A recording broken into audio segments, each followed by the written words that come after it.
ठीक है बेटा, तो आज हम स्टार्ट करेंगे केमिकल इक्विलिब्रियम के एमसीक्यूज़ को। वन बाय वन तमाम एमसीक्यूज़ को देखते हैं। तो फर्स्ट एमसीक्यू से स्टार्ट करेंगे। तो ये हमारा चैप्टर 6 है पीएमडीसी सिलेबस के अंदर, केमिकल इक्विलिब्रियम। कल हमने इसकी थ्योरी कंप्लीट की थी एक क्लास में, और आज हम एक क्लास में इसके सारे एमसीक्यूज़ कंप्लीट करते हैं। ठीक है, चूँकि बिना एमसीक्यूज़ किसके एमसीक्यूज़ थोड़े टफ होते हैं ना, इसके लिए प्रैक्टिस के बिना आप इस चैप्टर को नहीं समझ पाएंगे जब तक आप इसको प्रैक्टिस ना करें। फर्स्ट एमसीक्यूज़ है the equilibrium system of this, the correct relationship between Kc and Kp is dash. Yes, product के नंबर ऑफ मोल्स चूँकि ज़्यादा है रिएक्टेंट से, तो Kp is greater than Kc, right. Second है the equilibrium of which of the following reaction would not be affected by an increase in pressure.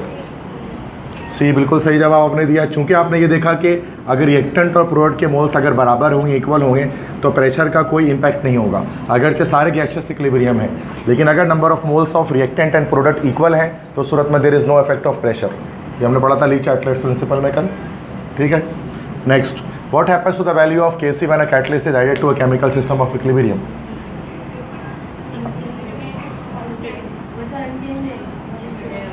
Yes, what happens to the value of Kc। Kc की value पे तो कोई फर्क नहीं पड़ता, reaction की rate of reaction पर effect पड़ सकता है, तो बिल्कुल डी ऑप्शन हो जाएगा, इट रिमेन्स अनचेंज्ड। तो कैटलिस्ट ऐड करने से Kc की वैल्यू चेंज नहीं होती, जस्ट रेट ऑफ रिएक्शन जो है वो चेंज हो रहा होता है। सही क्लियर है। नेक्स्ट एमसीक्यूज देखें। The correct KSP expression of sparingly soluble salt lithium oxalate among the following is dash. कल बताया था मैंने आपको LiTC2O4, अगर आप इसकी वो करेंगे लाइक KSP एक्सप्रेशन बनाएंगे, सॉल्युबिलिटी प्रोडक्ट एक्सप्रेशन, तो आप किस तरह से बना सकते हैं।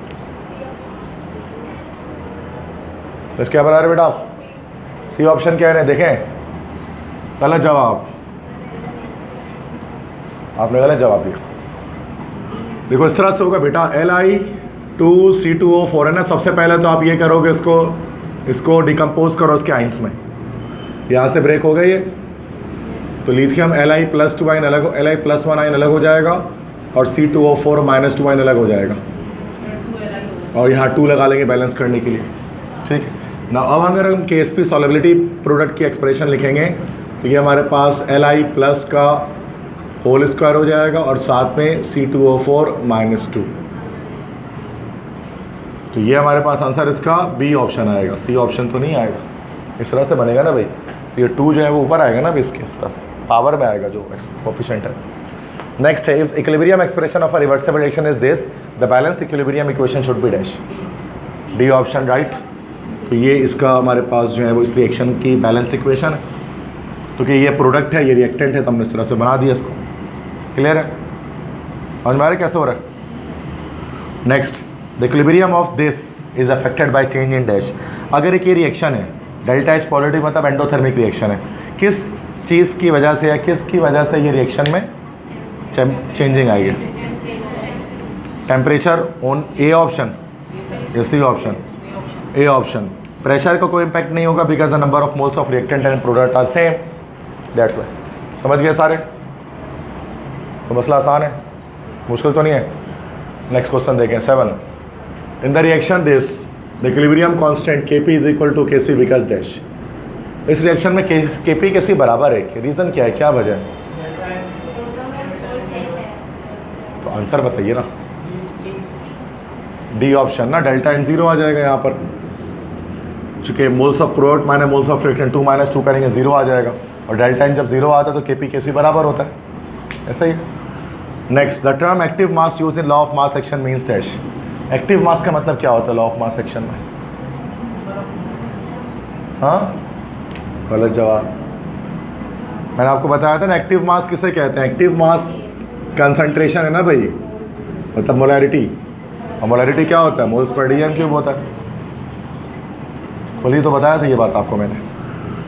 9th है, NaCl when added to an aqueous silver chloride solution then what happens। EgCl के सॉल्यूशन में NaCl डाल देंगे तो क्या होगा, कॉमन आयन इफेक्ट, तो ऑप्शन बताए ना। ए, यस, ए ऑप्शन ना, AgCl की सॉल्युबिलिटी कम होगी, कॉमन आयन इफेक्ट है ये, याद है ना। जो स्लाइटली सॉल्युबल सॉल्ट है उसकी सप्रेस हो जाएगी इसकी solubility. Next, some reactions are nearly to completion in the forward direction. and identified by their dash.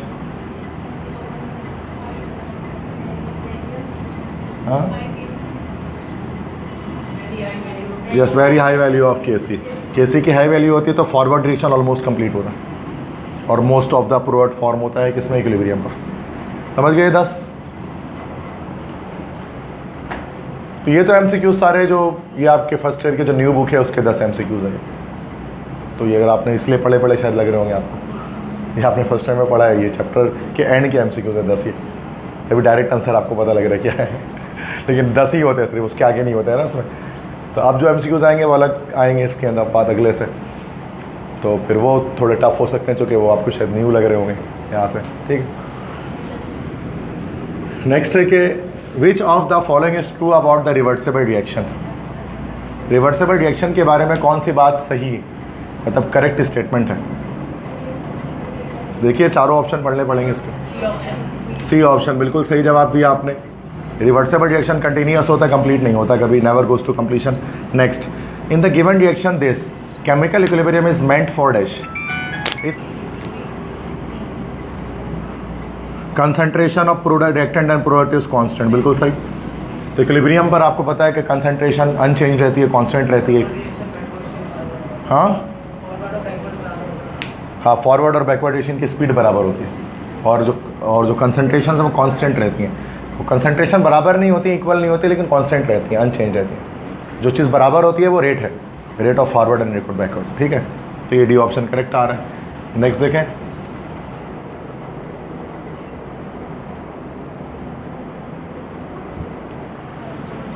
For the given reaction the position of chemical equilibrium can be shifted to right by dash.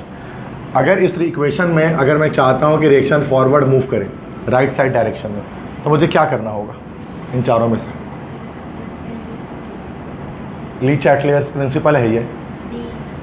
जी बेटा बोलो. D option. D option right. Addition of H2 at constant pressure. जब H2 hydrogen जब add करेंगे, जब भी reactant को add किया जाता है तो रिएक्शन फॉरवर्ड जाता है. रिएक्टेंट की कंसंट्रेशन बढ़ने से रिएक्शन फॉरवर्ड होता है. Next, which of the following is true for the rate of chemical reaction according to law of mass action. मतलब लॉ ऑफ मास सेक्शन के लिहाज से कौन सी बात ठीक है रेट ऑफ केमिकल रिएक्शन के बारे में.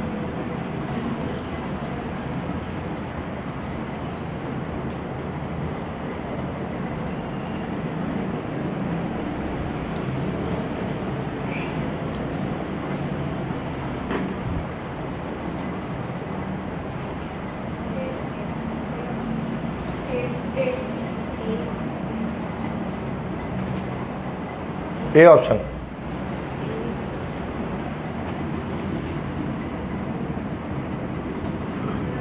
D, none of this. ये सारे स्टेटमेंट सही नहीं है.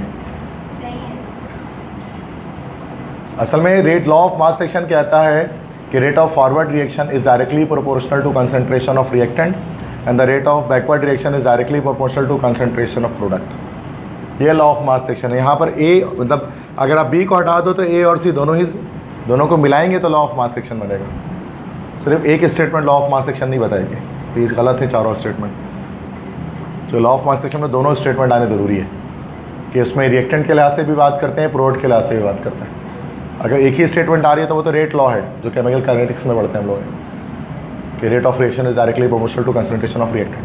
वो तो चैप्टर 9 केमिकल काइनेटिक्स में पढ़ते हैं हम लोग. सही है. Next, the active mass of 34 gram of ammonia and 2 litre flask would be dash. Active mass का मतलब सिंपल क्या चीज़ है भाई, कंसंट्रेशन है, मतलब मोलैरिटी यानी कि मोल्स पर डीएम क्यूब. तो ये न्यूमेरिकल है, मोल्स को डीएम क्यूब से डिवाइड करना है. सबसे पहले हम मोल निकाल लेते हैं. मोल बराबर होता है मास ओवर मोलर मास. तो ये हो गया 34/17, 2 आ गया. अब मोलैरिटी निकाल लेते हैं, 2/2 हो जाएगा क्योंकि 2 लीटर है तो 1 आ जाएगा. ये बात ही खत्म हो गई. तो मोल्स पर डीएम क्यूब निकाल लिया, आंसर आ गया. नेक्स्ट क्वेश्चन देखें. On a given condition the equilibrium concentration of PCl5, PCl3 and Cl2 are 0.1 mole per dm cube, 0.01 mole per dm cube and 0.1 mole per dm cube respectively. For the reaction this the value of Kc is what. तो Kc की value determine करनी है, numerical है. ठीक है, तो अब Kc की वैल्यू कैसे फाइंड आउट होती है. हमें पता है Kc बराबर होता है concentration of product upon reactant. Product है PCl3 और Cl2 और रिएक्टेंट क्या हमारे पास है PCl5। सारी वैल्यूज़ को पुट कर देते हैं।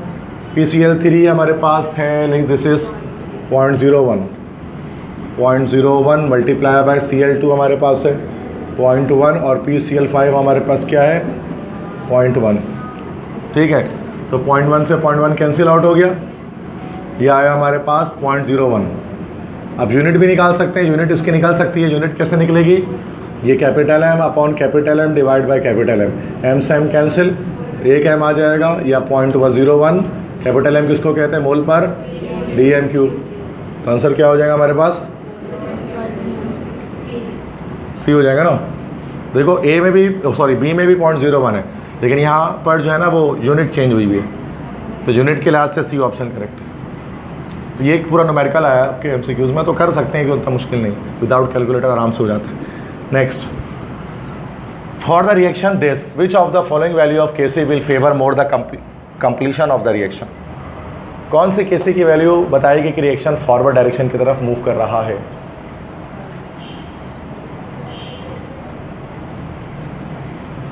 तो कल हमने एक्सटेंट ऑफ रिएक्शन पढ़ा था, तो कंप्लीशन ऑफ रिएक्शन की तरफ कब जो रिएक्शन जाता है जब Kc की वैल्यू बहुत हाई होती है। तो Kc की हाईएस्ट वैल्यू कौन सी है, डी ऑप्शन आंसर हो गया करेक्ट ही हमारा। Kc की बड़ी वैल्यू बताती है कि रिएक्शन कंप्लीशन की तरफ जा रहा है, कंप्लीट हो रहा है, और लो वैल्यू बताती है कि रिएक्शन शुरू में स्टॉप हो गया। सही है भाई, कल पढ़ा था ना extent of reaction applications of Kc में, ये वही है। Next, 6 moles of hydrogen and iodine heated in a sealed 10 dm³ container. At equilibrium 5 moles of HI were formed. The equilibrium constant of H2 plus I2 2HI is dash। ये भी numerical है, लेकिन अब इस न्यूमेरिकल में एक मसला क्या है कि इसमें इनिशियल हमें मोल्स दिए हैं कि 6 मोल हाइड्रोजन और 6 मोल आयोडीन को हीट किया गया है 10 dm³ के कंटेनर में, और बाद में जब इक्विलिब्रियम रीच हुआ तो 3 मोल HI का बना है। तो आप बताएं इक्विलिब्रियम कांस्टेंट क्या होगा इस रिएक्शन के लिए, Kc की वैल्यू क्या होगी। अब ये पूरी एक न्यूमेरिकल है जिसको हम यहाँ पर सॉल्व करना है वाला, देखो कैसे सॉल्व होगा। अब हीटेड आ गया ना, तो उसका मतलब ये कि हीट किया गया, मतलब ये जो हमारे पास 6 मोल हाइड्रोजन और आयोडीन है ये इनिशियल कंसनट्रेशन। अब देखो उसका तरीका क्या होता है, H2 प्लस, पहले रिएक्शन को दोबारा से लिखें, इसके बाद आपको पता है आइस टेबल बनाते हैं उसमें, ice table, initial concentration, change in concentration और इक्विलिब्रियम कंसंट्रेशन। अगर आपने कभी लेक्चर्स देखे हैं फर्स्ट ईयर में मेरे, तो मैंने ऐसे ही सिखाया हुआ होता है, ठीक है, इस रिएक्शन को Kc वाले को। तो आइस, आइस मतलब इनिशियल चेंज इक्विलिब्रियम। अब इनिशियली कितना है, ये 6 मोल है, ये 6 मोल हो गया इनिशियली, और आयोडीन कितना है, ये भी 6 मोल है, और इनिशियली आपको पता है ये प्रोडक्ट तो होगा नहीं। अब कमी, अब आपको पता है चेंज आएगा, ये कम होगा और ये बढ़ेगा। अब कितना कम होगा, जो कोफिशिएंट लिखे हुए हैं, तो ये -x हो जाएगा, ये -x हो जाएगा, और ये प्लस का 2x हो जाएगा, 2x क्योंकि 2 मोल्स है ना, तो प्लस का 2x हो जाएगा ये, ठीक है।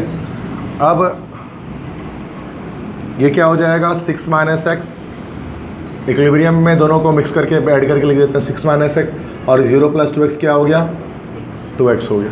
अब कह रहे हैं इक्विलिब्रियम पर 5 मोल HI के मौजूद थे, तो इसकी 5 वैल्यू गिवन है। तो हमारे पास ये x क्या आ गया, हमारे पास ये x आ गया हमारा 2.5। अब ये 2.5 आ गया, ठीक है, x आ गया। अब हम इस 2.5 को यहाँ पर पुट कर देते हैं, ये हो जाएगा 6 - 2.5 और ये जाएगा 6 - 2.5। 6 में से 2.5 माइनस करेंगे कितना बचेगा, 3.5 बचेगा। 3.5 यहाँ आ गया और 3.5 यहाँ आ गया। और ये तो अब हम Kc निकाल लेते। Kc बराबर किसकी होता है, concentration of product upon reactant, तो HI का स्क्वायर अपॉन H2 और उसके अलावा I2, ठीक है, ऐसे ही होगा। अब HI हमारे पास 5 है, ये 5 का स्क्वायर अपॉन H2 और I2 यहाँ निकाल लिया, 3.5 × 3.5। अब 5 का स्क्वायर तो हो गया हमारा 25 अपॉन 3.5 को 3.5 से मल्टीप्लाई करेंगे कितना हो जाएगा,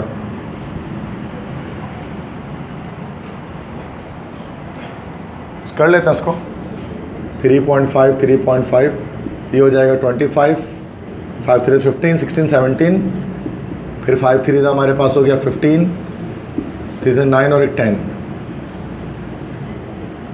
3 3 9 और एक 10, सॉरी यस, तो 5 7 5 कितना हो गया 12, 12.25 हो गया ये, ठीक है बेटा। अब ये आ गया 12.25। अब 12.25 को 25 से डिवाइड करेंगे तो आंसर क्या आएगा? अब या तो आंसर 2 आएगा या 2 आएगा, 2 नहीं आएगा, चूँकि 12.5 अगर होता ना तो आंसर 2 आ जाता। 12.5 2 ज़ा 25, लेकिन ये क्या है, तो ये आंसर क्या आ जाएगा 2.04। निकालने की ज़रूरत नहीं है, ऐसे ही पता, चूँकि 2 तो आ नहीं सकता, तो 2.04 है, थोड़ा सा बढ़ाएगा तो 0.04, थोड़ा सा बढ़ाएगा, बहुत ज़्यादा नहीं, ठीक है, समझ गया। तो ये पूरा एक न्यूमेरिकल है जो कि उन्होंने इसमें डाल दिया। ये आइस टेबल, इसका पूरा 4 नंबर का ऐसा न्यूमेरिकल करते थे आप फर्स्ट ईयर में, याद है ना ऐसा, तो इसमें सिर्फ MCQs में डाला भाई। तो ये देख लें, ये सबसे टफ न्यूमेरिकल इसके ऐसे ही होते हैं, आइस टेबल जिसमें बनती है। पहले आइस टेबल के थ्रू हम क्या करेंगे, इक्विलिब्रियम पर सारे रिएक्टेंट्स और प्रोडक्ट्स की हम कंसंट्रेशन मालूम करेंगे, देन क्या करेंगे, उसको लॉ ऑफ मास सेक्शन के तहत हम उसको इक्विलिब्रियम कांस्टेंट एक्सप्रेशन में पुट कर देंगे, तो जो भी आंसर आएगा वो कैसे निकल जाएगा। सही है। नेक्स्ट क्वेश्चन देखते हैं। In order to get maximum yield for Haber's process which of the following condition is most appropriate? बोले सी ऑप्शन। हेबर प्रोसेस में क्या करेंगे, low temperature and high pressure. सही है, कल पढ़ा था हमने, हेबर प्रोसेस में मैक्सिमम अमाउंट ऑफ अमोनिया के प्रोडक्शन के लिए टेम्परेचर को लो करना पड़ता है, प्रेशर को हाई करना पड़ता है।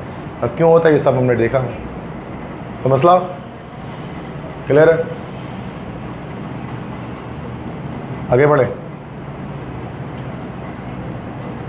ठीक है। Under given set of experimental conditions with increase in the concentration of the reactant, the rate of reaction dash। जब हम रिएक्टेंट की कंसंट्रेशन को बढ़ाते हैं तो जो रेट ऑफ रिएक्शन उसके साथ क्या होता है, जब हम रिएक्टेंट की कंसंट्रेशन बढ़ाएंगे तो क्या होगा, रेट ऑफ रिएक्शन कम होगा कि बढ़ेगा? बढ़ेगा ना भाई। वैसे भी हम जान रहे हैं कि रिएक्टेंट को इंक्रीज करेंगे तो रिएक्शन ज़्यादा फॉरवर्ड जाएगा, ज़्यादा से कम की तरफ जाएगा। रिएक्शन हमेशा मैक्सिमम से मिनिमम की तरफ जाता है, तो अगर रिएक्टेंट की कंसंट्रेशन बढ़ा दी तो रिएक्टेंट प्रोडक्ट के साइड पे जाएगा, मतलब फॉरवर्ड रिएक्शन होगा, तो इंक्रीज होगी ना रेट ऑफ रिएक्शन। तो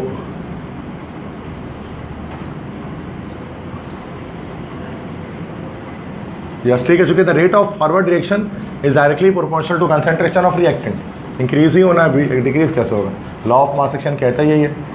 क्या कहता है? यही कहता है ना भाई कि RF rate of forward direction is directly proportional to concentration of reactant, यही कहता है ना, कल ही तो लिखा था।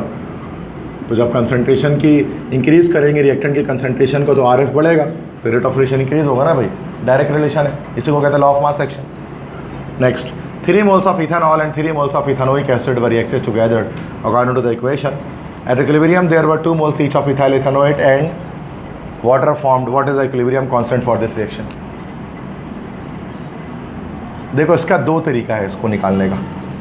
सबसे पहला तो ये जो रिएक्शन है ना, खुद एस्टरिफिकेशन कहलाते हैं रिएक्शन, है ना, फर्स्ट सेकेंड ईयर में पढ़ा इस रिएक्शन को। एस्टरिफिकेशन बहुत मशहूर रिएक्शन है, एक ऐसा रिएक्शन जिसमें एस्टर बनता है, तो ये एस्टर बन गया इथाइल एसीटेट। सही है। अब इस रिएक्शन के लिए Kc की वैल्यू तो हमें पता है 4 निकलती है, 4 आती है। अब कैसे आ रही है 4, ये देख लेते हैं। इसके लिए क्या है कि आपको C2H आपको इक्वेशन, चूँकि दोबारा से ना ये इनिशियल का दिया हुआ है कि 3 मोल इथेनॉल 3 मोल इथेनॉइक एसिड को रिएक्टेड टुगेदर, उनको रिएक्शन कराया गया है और बाद में जाकर इक्विलिब्रियम रीच हुआ है। तो इनिशियल मोल्स दिए हैं आपको इसके, ठीक है। तो ये हमने यहाँ पर पहले इक्वेशन दोबारा से लिख ली।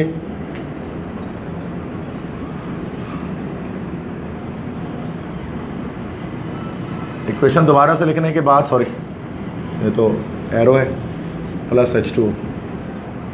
तो इक्वेशन दोबारा से लिखने के बाद आइस टेबल बनाएंगे। आइस टेबल क्या? Initial change equilibrium. This is initial change equilibrium. अब इनिशियली कितना है ये हमारे पास, ये 3 मोल ये है और 3 मोल ये है, और ये 0 0 हो गया। तो ये -x plus x plus x, क्या है 3 - x 3 - x एक्स और ये एक्स। क्या बोले, इक्विलिब्रियम पर 2 मोल इथाइल एसीटेट और वाटर के मौजूद थे, तो ये भी 2 हो गया, ये भी 2 हो गया। अब ये कितना हो गया, 3 - 2 = 1, 3 - 2 = 1। अब केसी के एक्सप्रेशन जब लगाएंगे तो केसी बराबर किसके, प्रोडक्ट अपॉन रिएक्टेंट, तो प्रोडक्ट तो ये दोनों है, तो इसके क्या है 2 है, 2 × 2 और रिएक्टेंट ये दोनों है, तो इसकी 1 1 है, तो 1 × 1, तो केसी कितना आ गया हमारे पास, तो 4 आ गया, तभी हमने 4 टिक किया यहाँ पर। ये भी हाँ, आप डायरेक्ट याद किया, आप डायरेक्ट लिख दो इक्वेशन, बोलता रहो ये क्वेश्चन आ गया तो इसका 4 ही होता है, मतलब टाइम नहीं लगता। मैं असल में सिखा रहा हूँ तो आपको लग रहा है कि टाइम लगेगा, अदरवाइज जल्दी भी कर सकते। हाँ फिर तो निकालना पड़ेगा, ज़ाहिर सी बात है। आप सारे इतना तो टाइम होता है बेटा, 3.5 घंटा क्यों दे रहे हैं आप, 3.5 घंटे की फिल्म भी 3 घंटे की होती है और आपको 3.5 घंटा दे रहे हैं, तो बहुत लंबा टाइम है, आराम से सॉल्व कर सकते हैं। 200 MCQs तो करने हैं, समझ गए। और अगर कोई ऐसा MCQs आता है तो एक ही आएगा, कौन सा पूरा 54 का 54 थोड़ी ना भरा होगा ये। तो एक आके MCQs में हम थोड़ा सा टाइम लगा सकते हैं, 2 मिनट भी लगा सकते हैं, 2.5 मिनट 3 मिनट भी लगा सकते हैं, क्योंकि आप बाकी MCQs तो कुछ ऐसे भी होंगे जो 10 सेकंड में आप कर लेंगे, जो 5 सेकंड में कर लेंगे, है ना। कुछ भी सिंपल MCQs हो सकता है कि कुछ भी ऐसा कि electron was discovered by dash या डिस्चार्ज ट्यूब, इस तरह के तो आप कर ही लेंगे ना। How many electrons are present in the third shell of an atom. अब ये ऐसे हैं जो कि आप 5 सेकंड में कर लेंगे, तो वहाँ से जो टाइम बचेगा इन क्वेश्चन में तो उसको हम यहाँ पर डाल देंगे।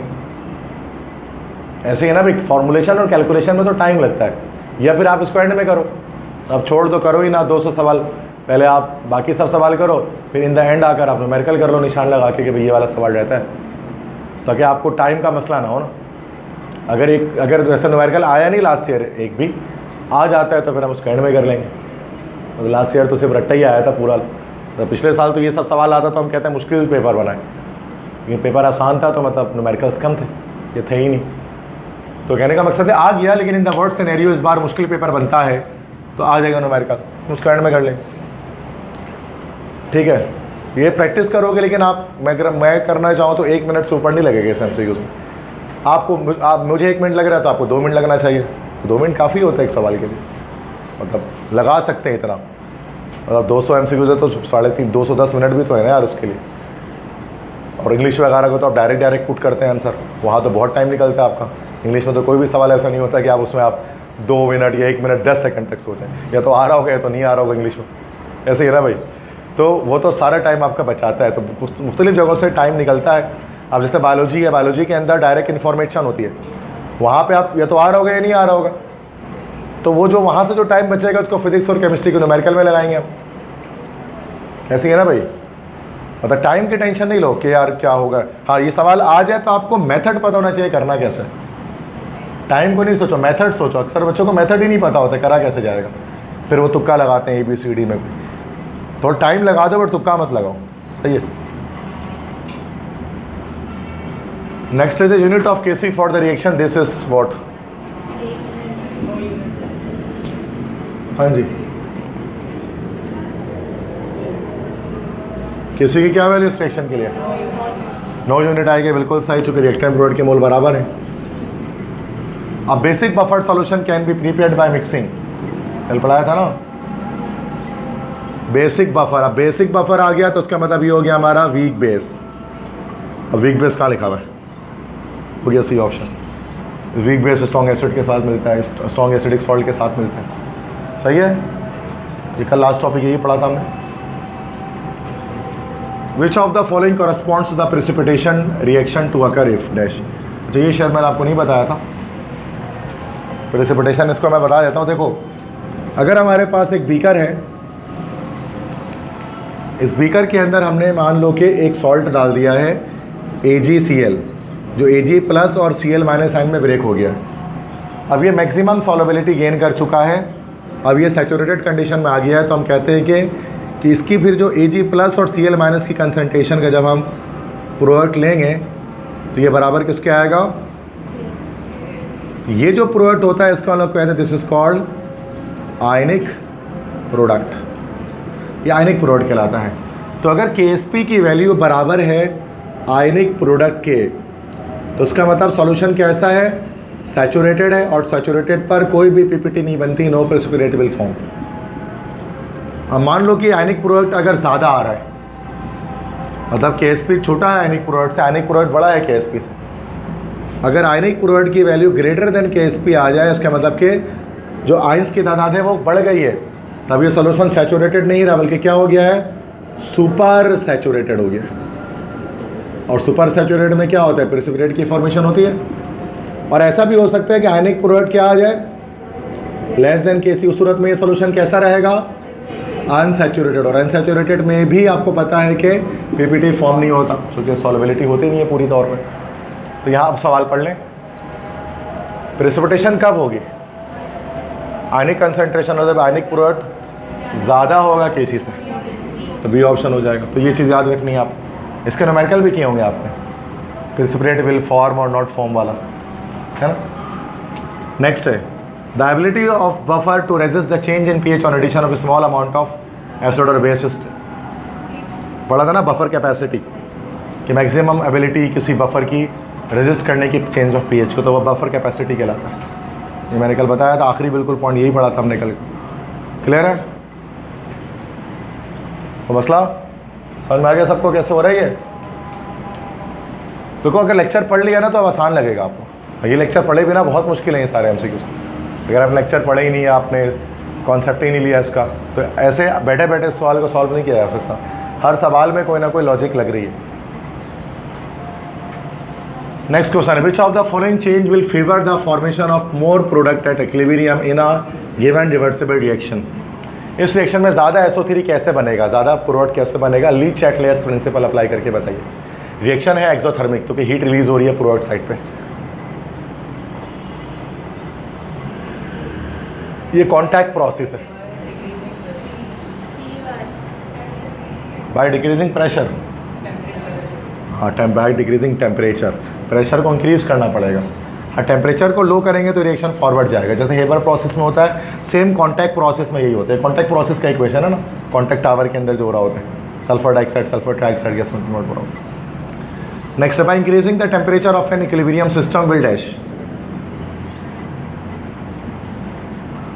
अगर हम इक्विलिब्रियम पर टेम्परेचर को इंक्रीज करेंगे तो रिएक्शन के साथ क्या होगा। अगर एक रिएक्शन इक्विलिब्रियम पर हम उसका टेम्परेचर बढ़ा रहे हैं तो टेम्परेचर बढ़ाने से क्या होगा इन चारों में से, yes favour the endothermic reaction only. क्योंकि एंडोथर्मिक क्या होगा, उसके बाद फॉरवर्ड होना शुरू हो जाएगा, एक्सोथर्मिक के साथ तो बैकवर्ड होना शुरू हो जाएगा। तो फेवर करने का मतलब कि जो फॉरवर्ड डायरेक्शन में जा रहा हूँ, तो एंडोथर्मिक के फेवर में जाता है रिएक्शन टेम्परेचर हाई करने पर, और लो करने पर एक्सोथर्मिक के फेवर में जाता है। पढ़ा था ना ये हमने, ये भी Le Chatelier principle. Next question देखें, एक ग्राफ है, which of the following is correct statement about chemical equilibrium. इस ग्राफ को देखकर बताइए कि केमिकल इक्विलिब्रियम के बारे में कौन से स्टेटमेंट करेक्ट है। 4 ऑप्शन दिए मैं, देखिए सोचिए।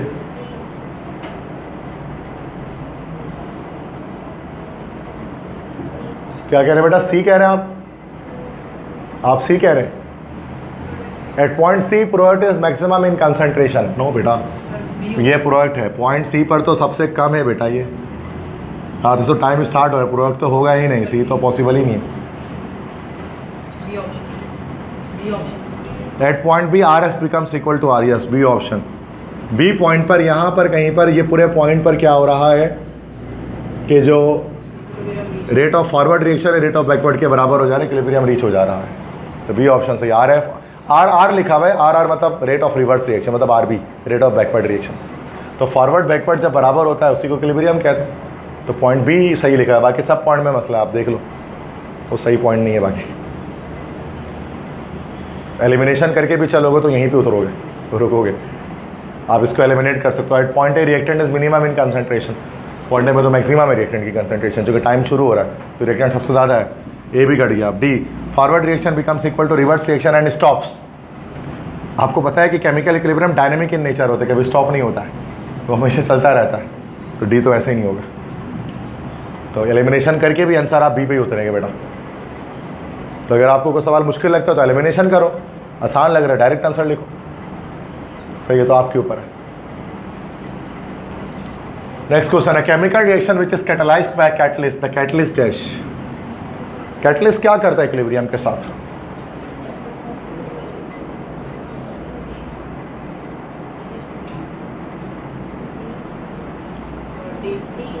D option does not affect equilibrium constant, बिल्कुल सही।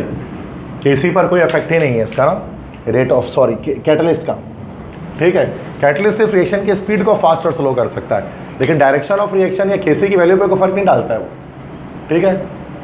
ये तो हमने पढ़ा था ना ली चाइटलर में, आखिरी पॉइंट यही था कैटलिस्ट का। नेक्स्ट क्वेश्चन है, in a reversible reaction at equilibrium dash, एक रिवर्सिबल रिएक्शन में इक्विलिब्रियम पर क्या होता है?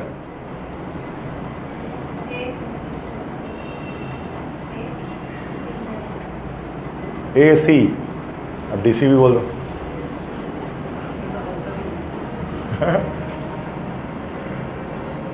इक्विलिब्रियम पर क्या होता है इसमें से? नॉन ऑफ दिस कहना चाह रहे हैं आप? ऑप्शन ही नहीं मिल रहा। ओह ये क्या हो गया? ए कौन कह रहा है? सी कह रहे हैं आप? ए भी कोई कह रहा था ना, खत्म हो गया ए ऑप्शन खत्म हो गया। सी ऑप्शन आप बोलो, सी नहीं, देखते हैं ए क्या है। Concentration of reactant and product becomes equal, गलत बात है, रेट बराबर होता है फॉरवर्ड बैकवर्ड का ना, तो ए तो हो ही नहीं सकता। बी इक्विलिब्रियम स्टेट में चेंज विद टाइम, डी तो वैसे ही कट जाएगा, इसका मतलब है ए भी कट गया तो डी तो वैसे ही कट गया। इसका मतलब सी को सही होना, अगर सी भी सही नहीं है तो सवाल गलत है। सी पढ़ते हैं आप, concentration of reactant and product remain same, सही तो लिखा हुआ है।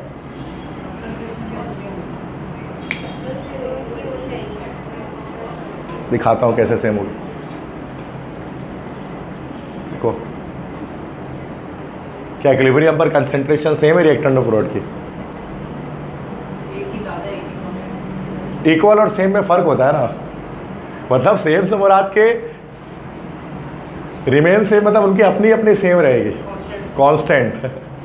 या ये इक्वल नहीं कह रहे कि रिएक्टेंट, अच्छा आर सेम नहीं लिखा हुआ है ना, रिमेन सेम लिखा हुआ है, मतलब वो सेम रहेंगी, मतलब चेंज नहीं होगी, इसका मतलब ये है। इक्वल तो दैट सी बात, ऊपर जब बात आगे तो ये बात दोबारा रिपीट करेंगे। ये जो आप सोच रहे हो ये वाला पॉइंट है, ये पॉइंट अलग बात है।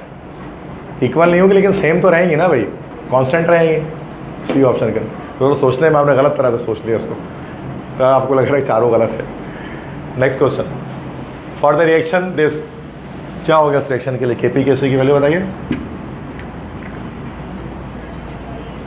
सिंपल है, क्या बोले बेटा? ए ऑप्शन सही है। प्रोडक्ट के मोल ज़्यादा है तो केपी ग्रेटर देन केसी होगा, ठीक है। क्योंकि प्रोडक्ट आप यहाँ पर देख सकते हैं 2 मोल है, ये 1 मोल है, तो वैसे पी से आप प्रोडक्ट मान सकते हो ना कि केपी मतलब प्रोडक्ट बड़ा है तो केपी इज ग्रेटर, ठीक है। प्रोडक्ट के मोल ज़्यादा है तो केपी बड़ा है, इस तरह से याद कर लें तो याद हो जाएगा। नेक्स्ट है, for the reaction this KC will be equal to, equilibrium constant expression बताइए इसकी। सी स्क्वायर, सी क्यूब सही है, डी स्क्वायर सही है, ए सही है, सही है, ये ऑप्शन। तो ये तो आसान होते हैं इस तरह से एमसीक्यू से। आगे बढ़े।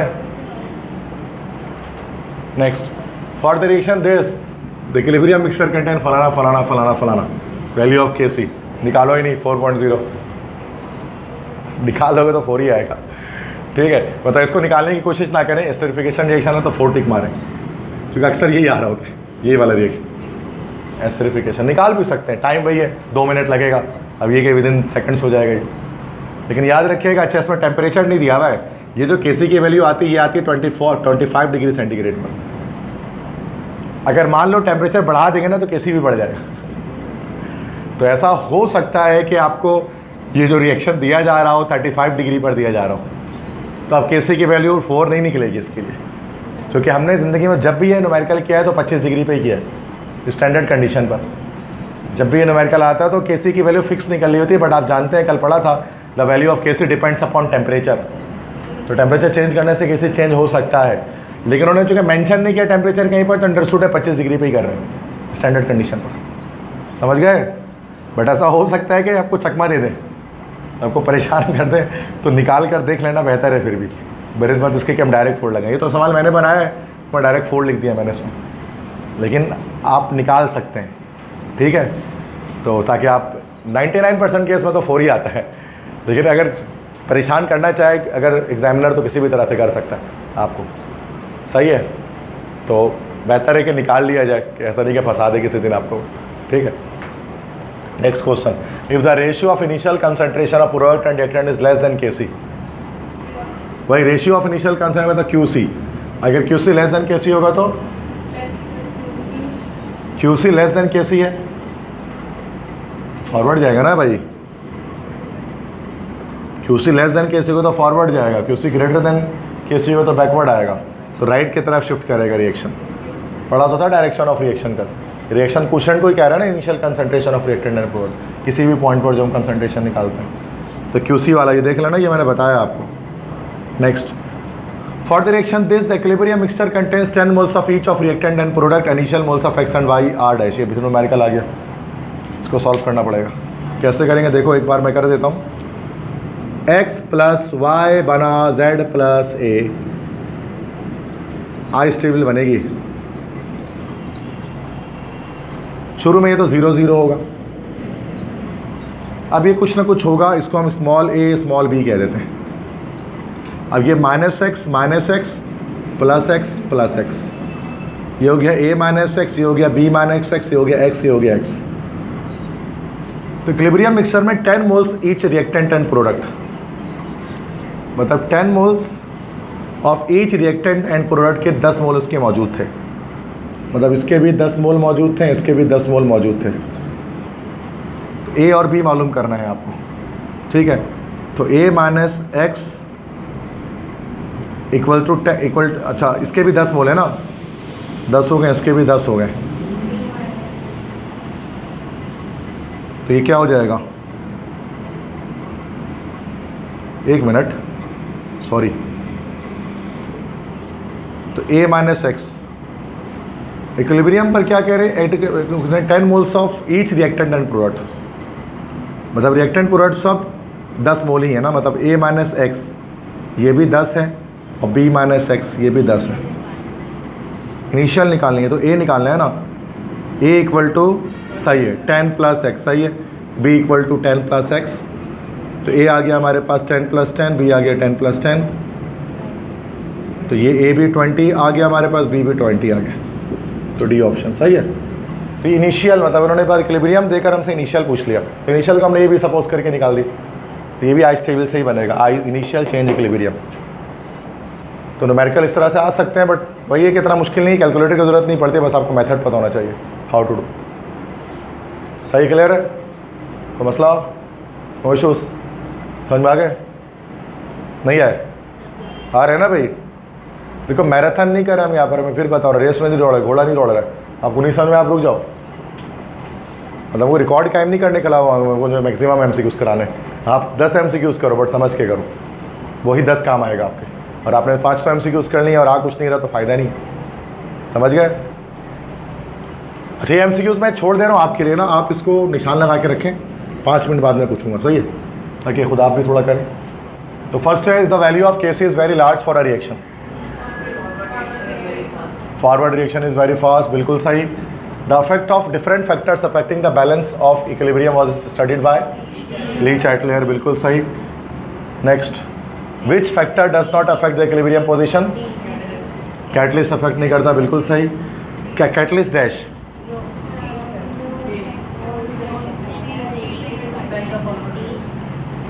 सी के डी, गलत जवाब, डी, मतलब सी जिसने कहा वो गलत, चूँकि रेट ऑफ रिएक्शन को तो इफेक्ट करता है, डायरेक्शन और इक्विलिब्रियम को अफेक्ट नहीं करता है ना, रेट को तो करेगा, और कैसे करेगा, इक्वली करेगा, मतलब इतना ज़्यादा वो फॉरवर्ड रिएक्शन को इंक्रीज़ करेगा उतना बैकवर्ड को भी इंक्रीज़ कर देगा, दोनों के रेट का सेम अमाउंट में बढ़ाएगा। हाँ नहीं ना, अब देखो एक रिएक्शन जो इक्विलिब्रियम पर है, मान लेते हैं ये रहा रिएक्टेंट बेटा और ये रहा प्रोडक्ट, अब ये इक्विलिब्रियम पर है, मान लेते हैं कि इसकी जो रेट ऑफ फॉरवर्ड रिएक्शन है RF, ये हमारे पास जैसे कि 10 मोलैरिटी पर सेकंड है, और इसके RB ये मान लेते हैं कि ये भी 10 मोलैरिटी पर सेकंड है, बराबर है, तो इक्विलिब्रियम पर है ना। अब हम इसमें पॉजिटिव कैटलिस्ट डाल देते हैं, पॉजिटिव कैटलिस्ट, पॉजिटिव कैटलिस्ट क्या करेगा, इन दोनों की कंसंट्रेशन को बढ़ा देगा, मान लेते दोनों को डबल कर देगा, 20 मोलैरिटी पर सेकंड, 20 मोलैरिटी पर सेकंड, तो रिएक्शन तो अभी भी इक्विलिब्रियम पर ही रहेगा, क्योंकि अभी भी इक्विलिब्रियम सेम है ना, तो ये बराबर है अभी भी। अगर हम इसमें नेगेटिव कैटलिस्ट डाल देते हैं तो ये क्या करें 10 को और कम 5 मोलैरिटी पर सेकंड कर लेगा, इसको भी 5 मोलैरिटी पर सेकंड कर देगा। तो चाहे पॉजिटिव कैटलिस्ट डालो चाहे नेगेटिव डालो, इक्वल रेट से वो फॉरवर्ड और बैकवर्ड को बढ़ा देगा। हाँ, लेकिन अगर कोई रिएक्शन फॉरवर्ड रिएक्शन की तरफ जा रहा है, एक रिएक्शन है मिसाल के तौर पे जिसको इक्विलिब्रियम अचीव करने में 10 मिनट लग रहे हैं, उसमें अगर तुम पॉजिटिव कैटलिस्ट डालोगे तो 2 मिनट में इक्विलिब्रियम अचीव कर लेगा, और अगर नेगेटिव कैटलिस्ट डालोगे तो 10 मिनट के बजाय 20 मिनट में कर लेगा। तो कहने का मकसद, अगर कोई रिएक्शन फॉरवर्ड या बैकवर्ड हो रहा है तो फिर उस सूरत में उसकी स्पीड को कम ज़्यादा कर सकता है, लेकिन इक्विलिब्रियम में जब पहुंच गया तो फिर अब कोई इफेक्ट नहीं कर सकता उसकी डायरेक्शन पे। इसलिए जब हेबर्स प्रोसेस में जब हम डालते हैं ना कैटलिस्ट फाइनली डिवाइडेड आयरन, तो वो फॉरवर्ड डायरेक्शन की स्पीड को बढ़ा रहा होता है ताकि फॉरवर्ड डायरेक्शन तेज़ी से हो और तेज़ी से अमोनिया में मिले। लेकिन इक्विलिब्रियम पर अगर आप कैटलिस्ट डालोगे तो कुछ नहीं होगा उससे, कोई फॉरवर्ड कोई बैकवर्ड नहीं हो, चूँकि सेम रेट से इंक्रीज होंगे, समझ गए? इसलिए इसका डी ऑप्शन करेक्ट। अच्छा, गोल्डबर्ग ने क्या काम किया था? गोल्डबर्ग ने ऑफ मास एक्शन दिया था। जीएच हेस ने क्या काम किया था पता है? SS law of constant heat of summation, heat of summation ये दिया था इसने। आगे पढ़ेंगे थर्मोकेमिस्ट्री में। बॉर्न हेबर ने क्या काम किया था? नहीं, वो तो हेबर था। बॉर्न हेबर दो अलग अलग साइंटिस्ट, दोनों ने मिलकर क्या किया था? एप्लीकेशन है एसएस लॉ की, उसने वो लैटिस एनर्जी कैलकुलेट करने का तरीका बताया था, बॉर्न हेबर साइकिल के वहाँ। तो हेबर की कंट्रीब्यूशन वहाँ पर ही, लेकिन मैक्स बॉन्ड के साथ है, ठीक है? मैक्स बॉन्ड हो गए, फ्रिट्ज हेबर हो गए, ये सारे तो दोनों जर्मन है। मैक्स बॉन्ड भी जर्मन है, फ्रिट्ज हेबर भी जर्मन है, तो दोनों ने मिलकर ही ये कंट्रीब्यूशन किया था। मैक्स बॉन्ड ने क्वांटम मैकेनिक्स में भी बड़ा काम किया, बड़ा काम इसका है, और साथ में ये भी है। तो जर्मन्स ने तो बहुत ज़्यादा फिजिक्स में, जर्मन फिजिक्स तो बहुत शानदार है, जर्मन्स ने फिजिक्स में बड़ा काम किया, एल्बर्ट आइंस्टाइन और ये सब ने मिलकर, और सबके सब मजहबन यहूदी जीयूस सारे। अब ये एक अलग कहानी है, आगे बढ़ते हैं। ये बताया जरा कि in which of the following case the increase of pressure shift the equilibrium towards left. किस पर प्रेशर इंक्रीज करने से रिएक्शन बैक जाएगा? सोचिए।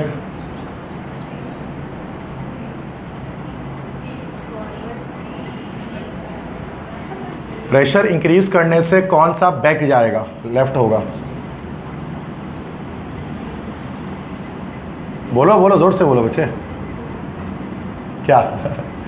तो एक ही आंसर होगा, A B C D. D option कह रहा आप। बी सी, सी की आवाज़ आ रही है यहाँ से। बी पे आप लॉक कर दिया जाए बी को आपके लिए, आप लोगों के लिए सी। इस फ्रंट वाले सारे सी बोल रहे हैं, देखते हैं क्या है, मुझे क्या पता, देखूंगा तो पता लगेगा। बी गलत जवाब। ये हेबर प्रोसेस है, ये तो ऐसी हेबर प्रोसेस है भाई, इसमें तो हाई प्रेशर पे फॉरवर्ड जाएगा। डी को क्या रहा था क्या? डी डी तो इफेक्ट ही नहीं होगा ना। ए कॉन्टैक्ट इसमें भी उलट, तो बच गया सी, यहाँ पर होगा प्रेशर बढ़ाने से बैकवर्ड। तो क्या आप मोल्स चेक कर लो ना यार, प्रोडक्ट के मोल ज़्यादा है रिएक्टेंट से, तो आप हाई प्रेशर पे फॉरवर्ड नहीं बैकवर्ड जाएगा।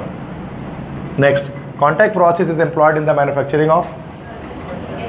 ये तो आसान है, सल्फर सेकेंड ईयर का एमसीक्यूज आ गया यहाँ पे। Next, which one of is used as catalyst in contact process. ये तो सेकेंड ईयर का एमसीक्यूज आ गया, V2O5 वैनेडियम पेंटाऑक्साइड। गलती से आ जाता है कभी कभी बीच में। सही है, कोई मसला? नेक्स्ट,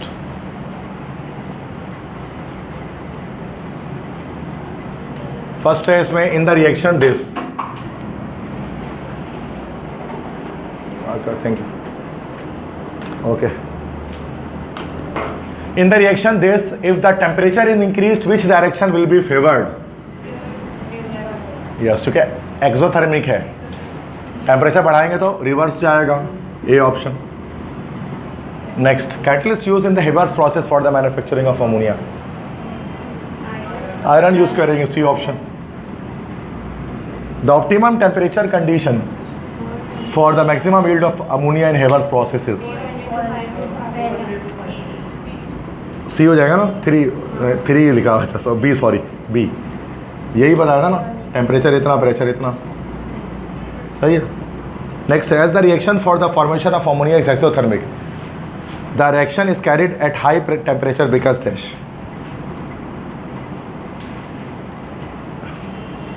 इस टेम्परेचर इस रिएक्शन को as the reaction for formation of ammonia is exothermic, the reaction is carried at high temperature because ये क्या सवाल ही गलत है तो.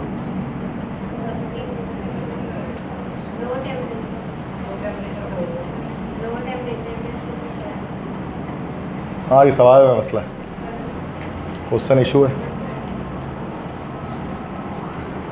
Next is the product of molar concentration of ions at equilibrium is called dash.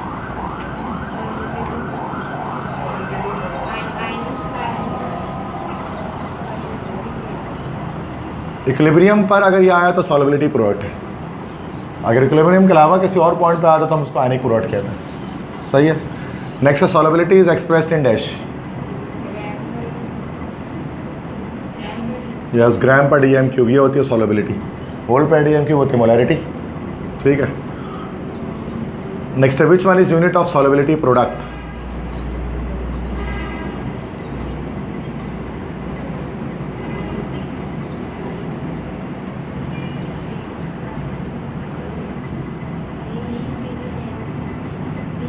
या देखो B C तो है ही ना, तो ए भी होगा ही, डी हो जाएगा. मोलर यूनिट्स मरद कैपिटल एम, ये सारी चीज़ें एक ही है ना, चाहे कुछ भी कह दो. तो सॉल्युबिलिटी प्रोडक्ट की यूनिट निकल सकती है, कुछ भी निकल सकती है इसमें से. कैपिटल एम में निकल सकती है, एम स्क्वायर में निकल सकती है, बहुत सारी चीज़ें निकल सकती है. नेक्स्ट है solubility product of a compound x y having solubility of this is dash. Oh numerical आ गया. एक कंपाउंड एक्स वाई उसकी सॉल्युबिलिटी इतनी है. अब बताइए उसका सॉल्युबिलिटी प्रोडक्ट क्या निकलेगा. देखो एक्स वाई एक सॉल्ट है ना, कंपाउंड एक्स वाई है. अब पानी में डाला तो मान लेते हैं एक्स प्लस और वाई माइनस में चेंज हो गया ये. अब के एस पी क्या निकल जाएगी, concentration of X plus into concentration of Y minus. अब सॉल्युबिलिटी कितनी दी हुई है 2.5 एक्सपोनेंट माइनस 12, तो दोनों की वैल्यू ही लगा देंगे. 2.5 exponent minus 12 multiply by 2.5 exponent minus 12. तो ये पावर तो -24 पहले हो जाएगा तो सभी में, मतलब सी नहीं होगा. ठीक है, -12 अब 2.5 को मल्टीप्लाई करेंगे 2, बल्कि अब सी भी शायद हो सकता है, पावर का मसला है. 2.5 को 2.5 से मल्टीप्लाई करेंगे कितना आएगा, 6.25 आएगा. 6.25 एक्सपोनेंट -24. क्या आंसर, ये ऑप्शन आ रहा है. सही है. तो बस इसको हमें मल्टीप्लाई कर देना तो ये आंसर हमारे पास आ जाएगा. तो ऐसा भी हो सकता है सॉल्युबिलिटी देकर आपसे सॉल्युबिलिटी प्रोडक्ट मतलब के एस पी पूछ ले, हम इस तरह से सॉल्व कर लेते हैं उसको. तो ये आसान है MCQ, मतलब बिना न्यूमेरिकल बिना MCQ उसके कैलकुलेटर के हो जाएंगे. Next the product of molar concentration of ions at any point other than equilibrium is called as. ये होता है ना आयनिक प्रोडक्ट, मतलब सैचुरेटेड कंडीशन पे होगा तो फिर सॉल्युबिलिटी प्रोडक्ट है वरना आयनिक प्रोडक्ट है.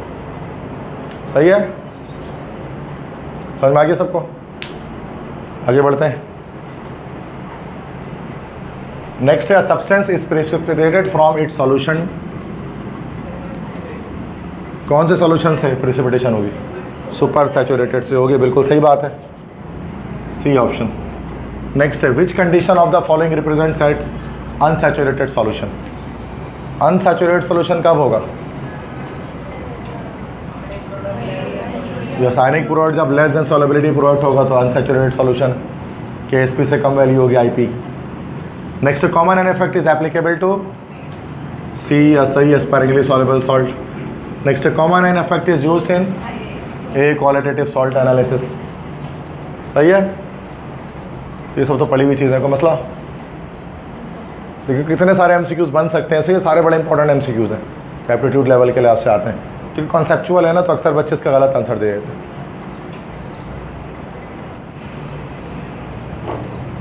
हाँ जी. 10 moles of each of hydrogen and iodine are introduced into a vessel. At equilibrium 4 mole of HI are produced. The value of Kc is dash. क्या रहा है, B आ रहा है, 0.25 आ रहा है. सबका सही आ रहा है, किसी का ऐसा जिसका नहीं आ सका. सबके सही आ रहे हैं 0.25. पक्की बात है, आसान MCQ सही है, इजीली बना लिया. Next in equilibrium mixture the concentration of reactants and products dash remains same, remain same, सही, बिल्कुल सही है.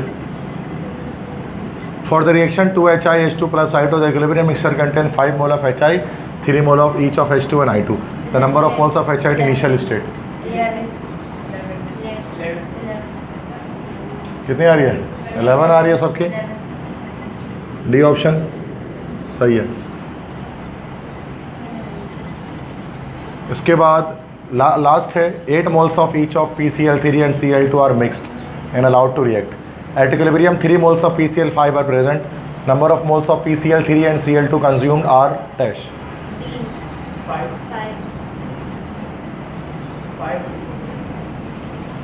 नहीं आई पूछा. अच्छा, सवाल चेंज किया जा रहा है इसमें, शायद हो सकता है, माइट भी पॉसिबल. 5 आ रहा है क्या? मैं इसको एक बार चेक कर लेता हूँ क्या इधर 5, चूँकि सवाल में कंज्यूम पूछा गया, थोड़ा डिफरेंट सवाल है. ठीक है, तो इसमें तो ये तो बड़ा सिंपल था. पहला वाला तो आपने जैसे कि उसमें 10 कर लिया, इसको 0 कर लिया, -x और फिर ये प्लस का 2x कर लिया, और 2x आपके पास ये आ गया 4, और ये 10 - x और ये 10 - x, तो ये हमारे पास 2 निकल गया, तो ये 8 आ गया, ये 8 आ गया, और ये 4 हो गया. तो HI का स्क्वायर आपने कर लिया ना इस तरह से, 416/64, तो ये आपका आ गया कितना 0.25. सही है, ये सही इस तरह निकाला. इसमें आपके इनिशियल स्टेट में नंबर ऑफ मोल्स आपने किस तरह निकाले होंगे कि ये, अच्छा ये निकालना था ना आपको, आपने इसको क्या ये सपोज कर लिया, कुछ भी सपोज कर लिया, initial moles of HI at initial rate, तो आपने इसको जैसे कि ए सपोज कर लिया, और ये 0 0 हो गया, ये माइनस का 2x प्लस का x प्लस का x, ठीक है, ये x हो गया, ये x हो गया. अच्छा, इसमें x हमारे पास कितना दिया हुआ है, कह रहे हैं कि 3 है ना, 3 मोल्स ऑफ ईच ऑफ ये दो. ठीक है, तो x = 3, x = 3, और ये a - 2x हमारे पास कितना दे दिया, ये दे दिया 5, तो a = 5 + 2x करके निकाला, तो a = यस 5 3 15,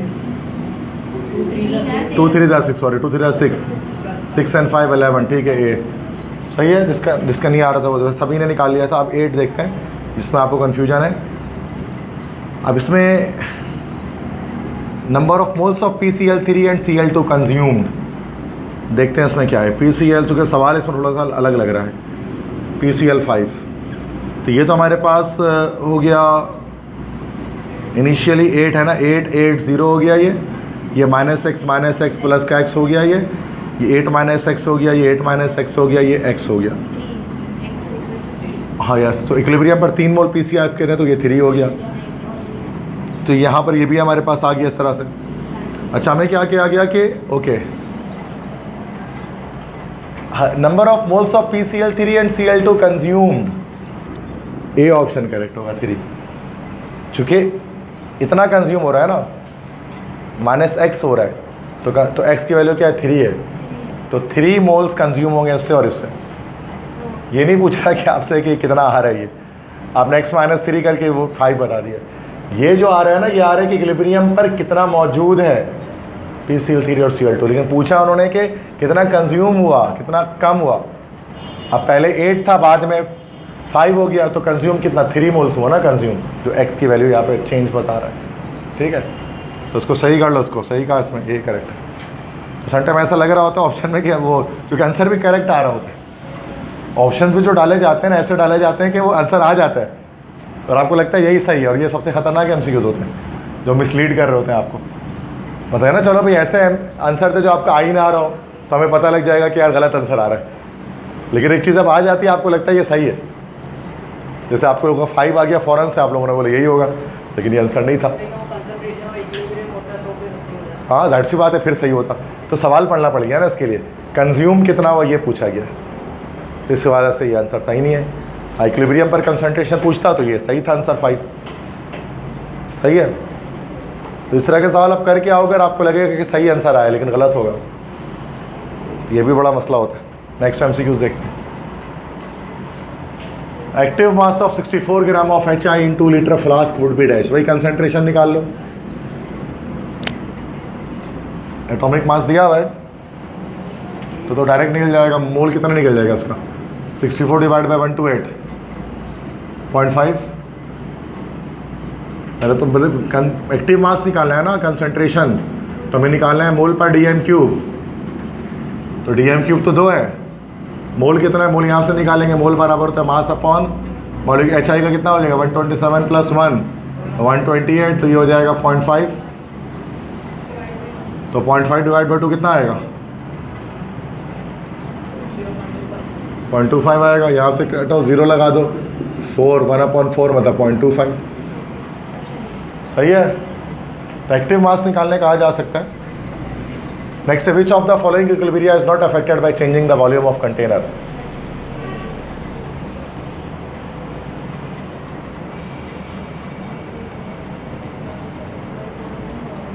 कंटेनर का वॉल्यूम चेंज करने से किसको अफेक्ट नहीं पड़ेगा? देखो जिसका इक्वल नंबर ऑफ मोल्स होता है ना उसको अफेक्ट नहीं पड़ता।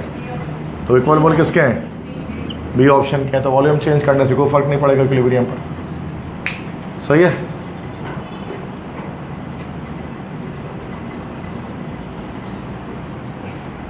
नेक्स्ट क्वेश्चन देखें उसके बाद। In the equilibrium this backward reaction is favoured bye.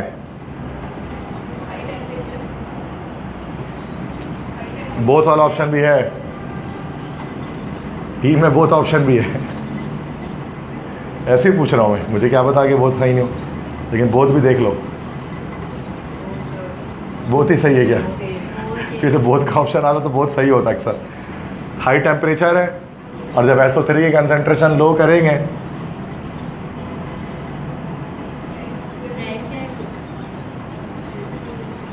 ऐसा ए एंड बी ना, बी लो प्रेशर सही तो है। बोथ हो गया ना ये। तो अगर से आपने सिर्फ ए देखा तो ए तो बिल्कुल सही है, लेकिन ए के साथ बी भी सही है। तो बोथ ऑप्शन जब आए तो उसको लास्ट में देखा करें, मैंने इससे पहले भी कई बार बताया आपको। नेक्स्ट है ना chemical reaction equilibrium is set to be established when dash. Equilibrium कब स्टैब्लिश, तो इतनी बार कर लिया यार। इक्विलिब्रियम कब स्टैब्लिश होता है किसी रिवर्सिबल रिएक्शन में? ए बी सी डी बस ये बोलो। A option concentration of reacted and product becomes equal. अरे भाई ये 100 बार बता दिया। कंसंट्रेशन क्यों इक्वल होगी इक्विलिब्रियम पर? कंसंट्रेशन सेम रहती है, इक्वल नहीं होती रिएक्टेंट प्रोडक्ट की।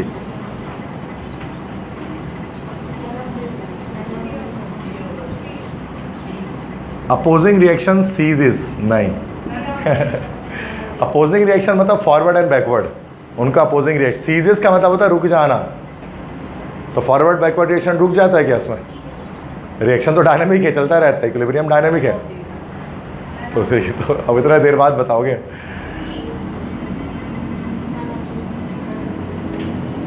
Temperature of opposing volume of, ये सब कुछ नॉन ऑफ दीज होगा इसमें, ये ऑप्शन है। नेक्स्ट है the suppression of ionization of a weak acid or a weak base by adding one of its own ion is known as common ion effect, C option. ठीक है।